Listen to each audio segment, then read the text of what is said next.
국립치의학연구원 설립 법률안이 국회 보건복지위원회 제2법안 소위와 전체 상임위원회를 잇따라 통과했습니다.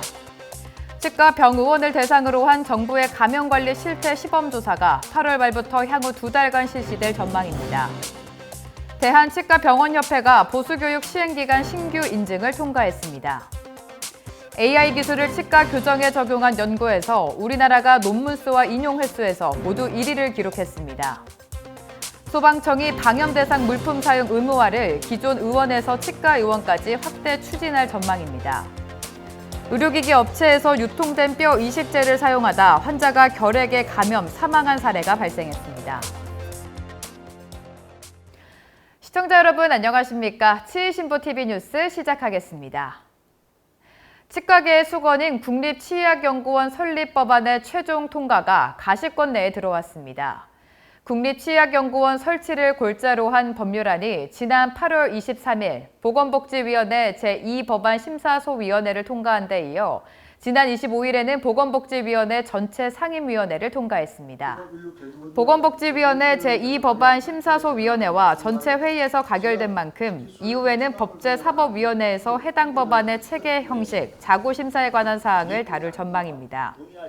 이 같은 과정을 무사히 통과하면 국회 본회의에 부의 상정되며 표결 시 과반수 이상의 참석과 참석한 의원들의 과반 이상이 찬성할 경우 법안이 최종 가결되게 됩니다.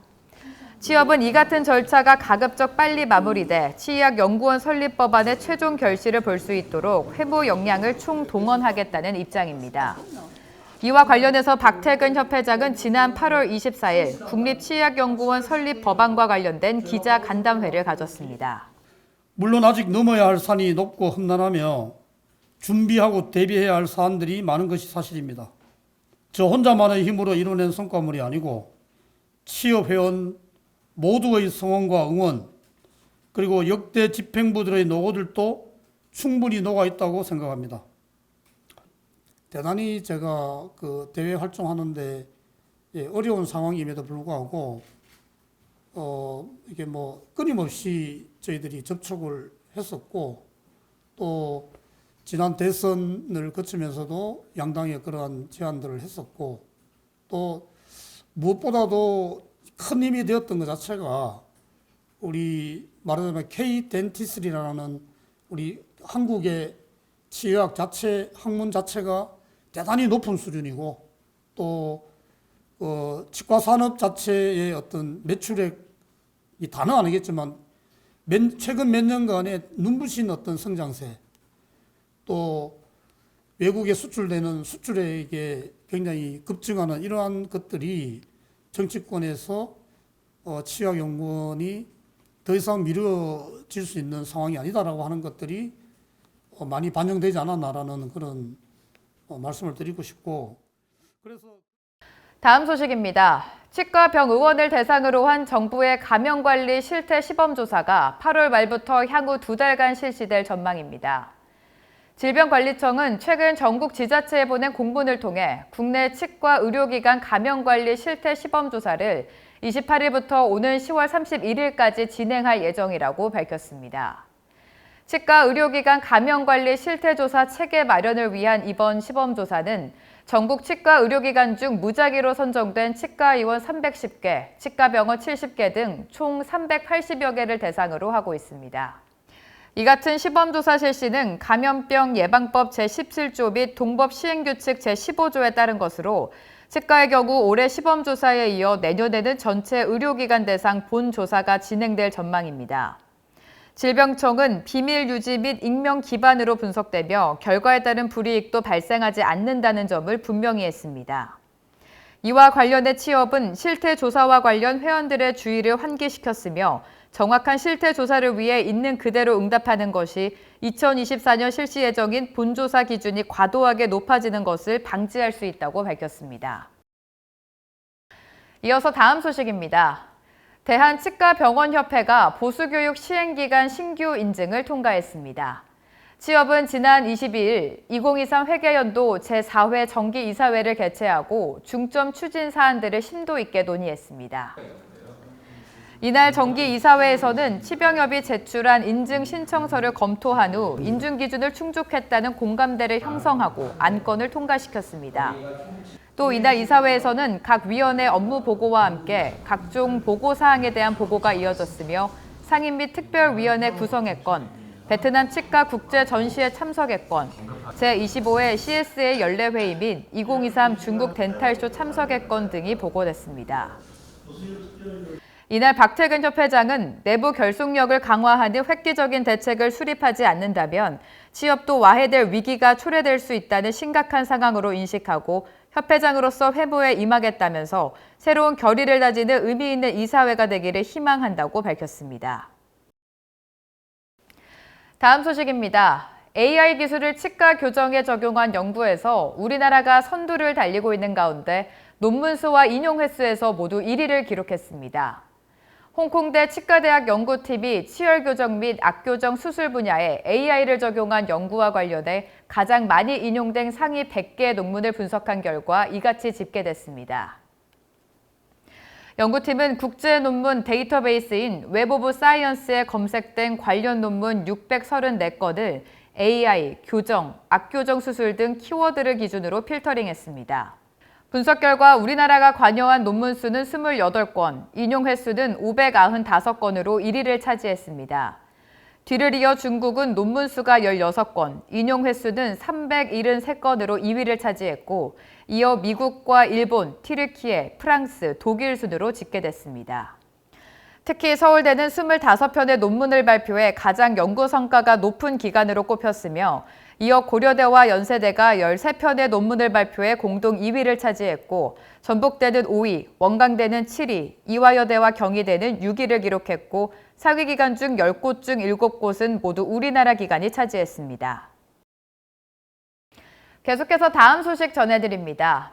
의료기관 폐휴업 공지 기준을 신고 예정일이 아닌 실제 폐휴업일에 맞추자는 법안이 국회에서 발의됐습니다. 민혁외 더불어민주당 의원이 대표 발의한 의료법 개정안에 대해 취업은 즉각 관련 법안이 의료기관 개설자의 권리를 침해할 수 있다는 반대 의견서를 보건복지부에 제출했습니다. 현행법에 따르면 폐휴업 시 신고 예정일을 기준으로 14일 전까지 알려야 한다고 규정하고 있으나 민 의원은 이를 악용하는 사례가 나타남에 따라 실제 폐휴업일을 14일 전까지 환자 및 보호자에게 알리도록 하는 개정안을 발의했습니다. 이와 관련 취업은 해당 법률 개정으로 폐휴업 일정을 변경할 수 없는 상황에 직면할 경우 이로 인해 막대한 피해가 일어날 수 있다는 점과 함께 의료기관 개설자의 권리를 중대하게 침해할 수 있는 점을 강조하며 반대 입장을 분명히 했습니다. 이어서 다음 소식입니다. 소방청이 방염 대상 물품 사용 의무화를 기존 의원에서 치과 의원까지 확대 추진할 전망입니다.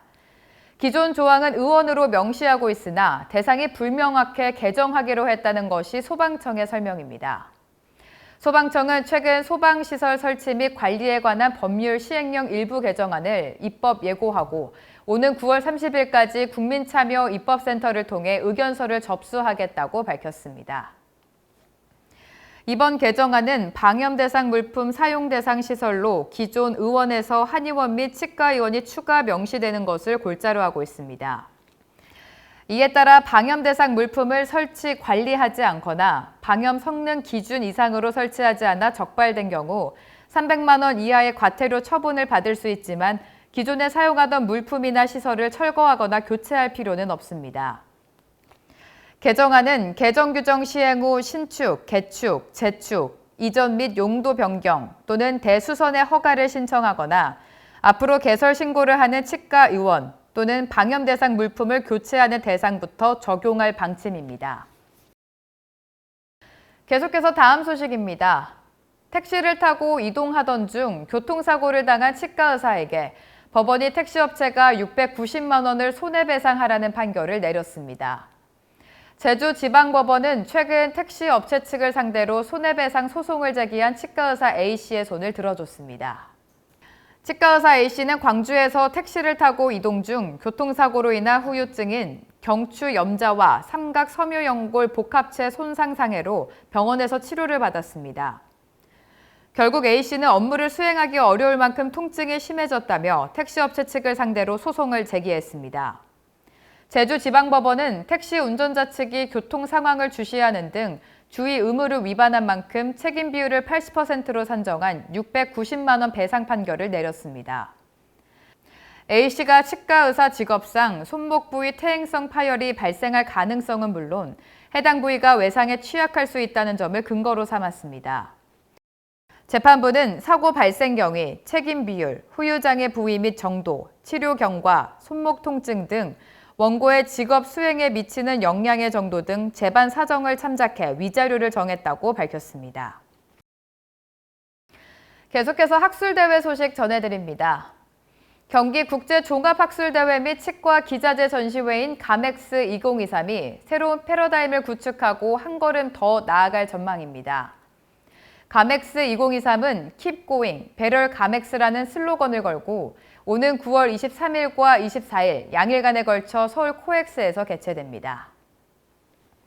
조직위원회가 최근 기자 간담회를 통해 가맥스 2023 준비 사항을 브리핑한 가운데 기자재 전시회의 경우 600여 개 부스 중 120여 개 업체, 530개의 부스가 계약 완료됐으며 남은 부스도 계약이 마무리 단계로 완판을 눈앞에 두고 있다고 설명했습니다. 학술 강연의 경우 이지 클리니컬 프랙티스를 테마로 즉시 진료실에서 적용할 수 있는 활용도 높은 임상술식과 치료 노하우 등을 포함한 50여 개 강의를 마련했다고 밝혔습니다. 전성원 대회장은 다양한 시도를 해보고 새로운 형태의 학술대회와 전시회를 만들어보고자 노력하고 있다며 조직위원장과 위원들이 열정적으로 준비하고 있는 만큼 오는 가을에는 양질의 가맥스가 진행될 것으로 기대하고 있다고 강조했습니다. 다음은 국제뉴스입니다. 미국의 의료기기 업체에서 유통된 뼈 이식제를 사용하다 환자가 결핵에 감염, 사망한 사례가 발생했습니다. 미국 질병통제예방센터에 따르면 최근 오염된 뼈 이식제를 활용해 치과 및 의료시술을 받은 36명의 환자 중 5명이 결핵에 감염됐으며 이 중 2명이 사망한 것으로 확인됐습니다. 원인으로 추정되는 이식제를 유통한 아지오 바이오로직스는 지난 7월 해당 제품을 회수 조치하고 정부 부처와 조사를 이어가고 있는 것으로 확인됐습니다. 문제의 이식제는 지난 2월 27일부터 6월 20일 사이 캘리포니아, 루이지애나, 미시간, 뉴욕, 오리건 등 미주 각 지역 13개 치과 및 병원으로 배송된 것으로 파악됐습니다. CDC와 FDA는 피해를 입은 주와 지역 보건부, 병원, 수술센터, 치과 진료소와 협력해 환자를 치료하기 위해 힘쓰고 있으며 더 이상의 환자 피해가 없도록 예방을 위한 추가 조처를 할 수 있는지 확인하고 있다고 밝혔습니다. 아지오 바이오로직스사의 뼈 이식제를 둘러싸고 결핵 문제가 발생한 것은 이번이 2번째로 관계 당국은 사전 안전관리가 제대로 이뤄지고 있는지 검토해 나갈 계획이라고 설명했습니다. 다음은 업체 동향 소식입니다. 1인 진료 시스템으로 관심을 모으고 있는 네오덱스의 히포디가 향후 해외 수출 및 국내 국공립 치과병원과 보건소 등 정부기관에 납품될 예정입니다. 이같이 정부 혁신 조달 제품으로 선정된 바 있는 히포디는 얇은 멤브레인과 신축성으로 환자들의 착용감을 높인 개구기에 전용 석션 팁을 연결해 치과 진료 시 석션을 돕는 장비입니다. 임플란트를 비롯한 보철, 치주 진료 등 대부분의 진료에 사용 가능하며 완벽한 시야 확보와 한쪽 손을 쉬게 할 수 있어 올바른 자세 교정을 돕는다는 큰 장점을 갖고 있습니다. 최근에는 기존 히포디 석션 라인을 연결하는 플라스틱 고리를 메탈로 교체한 신제품을 선보이며 개원가로부터 큰 호응을 얻고 있습니다. 네오덱스는 히포디의 지속적인 연구 발전을 위해 지난 5월부터 서울대학교 치과병원에서 신제품 의료기기 사용자 평가 연구도 활발하게 진행하고 있습니다. 다음은 2주의 학술 동향 소식입니다. 대한설측교정치과의사회가 오는 9월 10일 제16회 2023 설측교정연수회를 광명 데이콤에서 개최합니다. 대한구강아강면 임플란트학회가 오는 9월 10일 2023 추계학술대회를 부산 백스코 제2전시장에서 개최합니다. 대한디지털교정치과의사회가 오는 9월 10일 2023 심포지엄을 마곡 모스템 임플란트 대강당에서 개최합니다. 한국3M이 오는 9월 13일 보철의 기본을 돌아본다 세미나를 개최합니다. 글로벌 임플란트 연구회가 오는 9월 16일과 17일 양일간에 걸쳐 2023 GAO 정규 레벨업 코र्스를 GAO 세미나실에서 진행합니다. 보다 자세한 소식은 치의신보 지면, 치의신보 학술 행사 일정표를 확인해 보시기 바랍니다. 더 많은 치과계 영상 정보를 원하신다면 화면 왼쪽을 클릭해 구독해 주시기 바랍니다. 지금까지 치의신보 TV 뉴스였습니다. 시청해 주신 여러분 고맙습니다.